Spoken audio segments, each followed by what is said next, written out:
estamos acá en el Museo de la Mujer, en el pasaje Rivarola 147 en Cava, y estamos con la artista Adriana Lugones, pero también con su curadora, Lanche Silvana. Sí. Bueno, ¿qué tal, chicas? ¿Cómo están? ¿Cómo las ha tratado? Sé que, bueno, vos sos de Cava, Sí. vos vivís en Jujuy. Jujuy. ¿Cómo se encuentran en esta ciudad con esta muestra? Bueno, buenas tardes. Yo sumamente emocionada de poder participar en esta muestra junto con Silvana. Esta muestra ya viene exponiéndose en Jujuy. Ajá. Ya viene con un largo recorrido. Vino primero en Jujuy, en la Centro Cultural Cava, que queda en San Salvador, y ahora acá en el Museo de la Mujer. Bueno, la muestra se llama Vestigios de un paisaje. Sí. Nos está hablando de un territorio. Sí. Contanos un poco por qué ese título, que creo que también me imagino que tiene que ver un poco con esa identidad, ¿no? Y esos transitar por distintas partes, por distintos territorios, ¿no?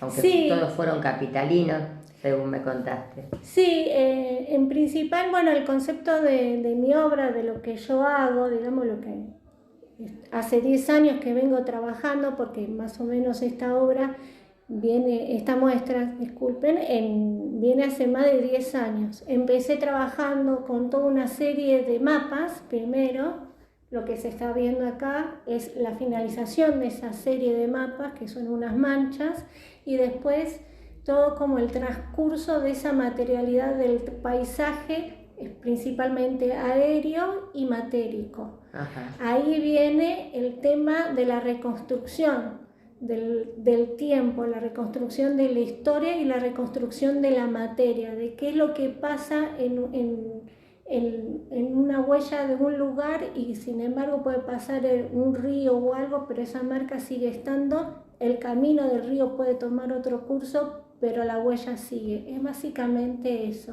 Digamos, como mi transcurso en el tiempo, yo viniendo desde México a vivir a la Argentina, y después... Vos estuviste, contarle a la audiencia, Sí, estuviste viviendo un tiempo en México. Estuve viviendo un tiempo en México, después vine a vivir acá a la Argentina, me formé en la Argentina, me formé en la Pueyrredón, digamos, y después, bueno, en distintos talleres. Uno de los últimos talleres que hice fue con Héctor de Estefanis, que es mi maestro, y después, bueno,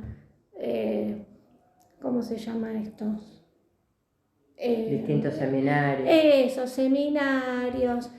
Sí, esas formaciones informales que no eran académicas. Exacto, gracias. Y en ese transcurso, yo me acuerdo que hice un taller con Laura Casanovas, que ella me ayudó muchísimo a describir la obra, y ahí empecé a notar de que en mis obras trabaja mucho sobre el tema de la materia, de la mancha, de la reconstrucción del tiempo, y el tema del vestigio. Por eso el título es que todos los trabajos parten desde una mancha, y de esa mancha está totalmente cambiado y totalmente reformulado. Lo mismo que los saquitos de té. Los saquitos de té ya dejan de ser saquitos de té, sino que ya empiezan a ser parte de la obra, un pliego o una mancha o lo que sea de lo que uno pueda ver. Totalmente. Y un poco vos me hablabas, antes de empezar la entrevista, de tu historia de vida. Me imagino que esta historia de vida es como un antes y un después en tu obra, ¿no? Marca un punto de partida, porque si bien siempre viviste en las capitales por donde transitaste, pero bueno, hay, mismo con tu apellido, vos me querías contar, ¿no? Claro, y todo, bueno, el apellido es histórico, digamos. Al ser Lugones, de venir de la familia de los Lugones, si bien ellos escriben, yo dibujo. Claro. Ese sería como la unión de las almas. Claro. El vínculo, la conexión. Entonces yo dibujo a través de la imagen, escribo a través de la imagen, y al mismo tiempo estoy bordando a través del bordado que yo hago a través del papel. Es básicamente como si fuera una escritura.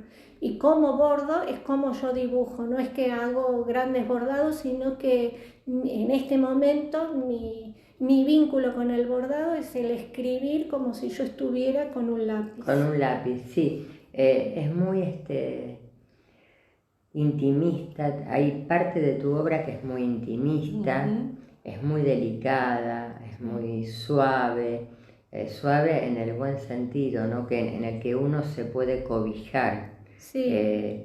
Y además este cruce que tenés con la materialidad, Sí. ¿no? Con este bordado, con los papeles, distintos papeles, Sí.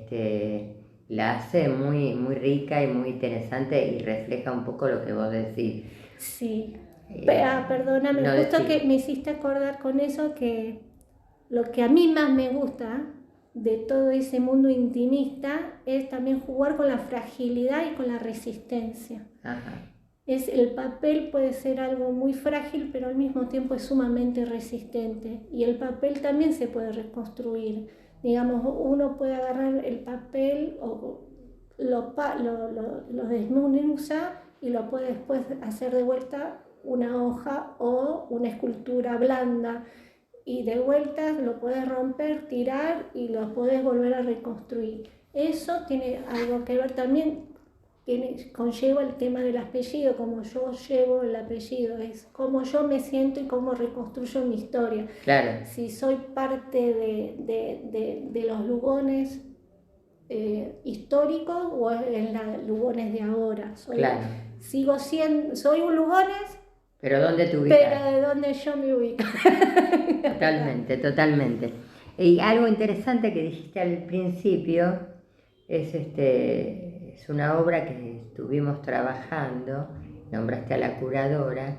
Es muy interesante porque hablaste en plural, que pocas veces se hace, como pocas veces viene la curadora a los encuentros de amigas. Vino en el último encuentro, vino Micaela Fernández de Arriba, que fue la curadora de Safo, Sandra de Barracas, Safo de Barracas, perdón. Y vos, la segunda curadora, y estás aquí en la entrevista. Entonces me gustaría preguntarte cómo fue ese trabajo, aunque vos en el flyer apareces como coordinadora. ¿Por qué apareces como coordinadora y no como curadora? En realidad es coordinadora de la charla que va a haber mañana. Ajá. Pero aparezco como curadora y aparece el texto también. ¿Y cómo fue ese? ¿Fue un trabajo que empezó, ese trabajo se entretejió antes de plasmar la obra o mientras la obra empezaba a gestarse ya estaban trabajando juntas? En realidad, ahora recuerdo que hace un tiempo Adriana mostró en Tucumán. Sí. ¿Te acordás? Sí. ¿Qué año fue eso? 2013. 2013. Nosotros hacía un par de años que ya nos conocíamos y yo fui también, estuve ahí, pero esa muestra era de mapas. Ella, su trabajo, que lo nombró recién, intervenía guía Filcar. Ajá. Y los intervenía también con tinta, con manchas. Y esto nuevo es donde ella introduce la materia orgánica. Digamos que estuve de alguna manera, pero a la distancia, digamos, claro, ¿no? Sí. Pero vi ese proceso. Ya vive en Jujuy, vos claro, viviste yo vivo en en Buenos Aires. Pero también de charlas, de conversaciones, de planteos, digamos, de intercambio de libros. Siempre estuvimos como en conexión y cuando vos hablabas de que yo trabajo como es un trabajo intimista, que es verdad, eso además me interesa que sea así, no busco... Me gusta que el espectador vaya y se entre y que explore y se menuse y que encuentre lo que encuentre, porque también tiene un poco de juego con eso. Y con ella jugamos hablando, charlando y también me ayuda a poner en palabras algunas cuestiones. A mí me parece súper interesante. Hay algo que bueno, esto de que Adriana nació en el exilio, Sí. es hija de una generación de nuestro país, de una parte de nuestra historia que para mí es que se tuvo que exiliar, volvió en un momento, en plena dictadura, pues ya tenía 4 años. Ah, ¿volviste en plena dictadura? ¿Y No. volviste en la contraofensiva o no? En el 84 volví. Ah, No, ya volvió perdón, me equivoqué yo. con el advenimiento de la democracia. Ah, yo pensé que era una con... Perdón. Bueno, volviste en el 84. Pero ahí, por Sí. ahí. Eso no podemos. Bueno, la verdad que la entrevista está muy interesante y me gustaría que le hiciéramos en 2 partes. Digo 2 partes porque se nos está terminando este tiempo para el primer programa, pero podemos generar una segunda parte para otro programa y que sigas un poco contando, ¿no? Y aclarar un poco bien esto que quedó dudoso de cuando ella llega con su familia volví o no. a Argentina. Es que ahí hay una historia familiar. Entonces, Ahora la contás en la segunda parte. Bueno, les agradezco a las 2 y realmente es muy interesante lo que estás exponiendo. Ay, Felicitaciones muchas gracias. y ahora vamos por la segunda parte.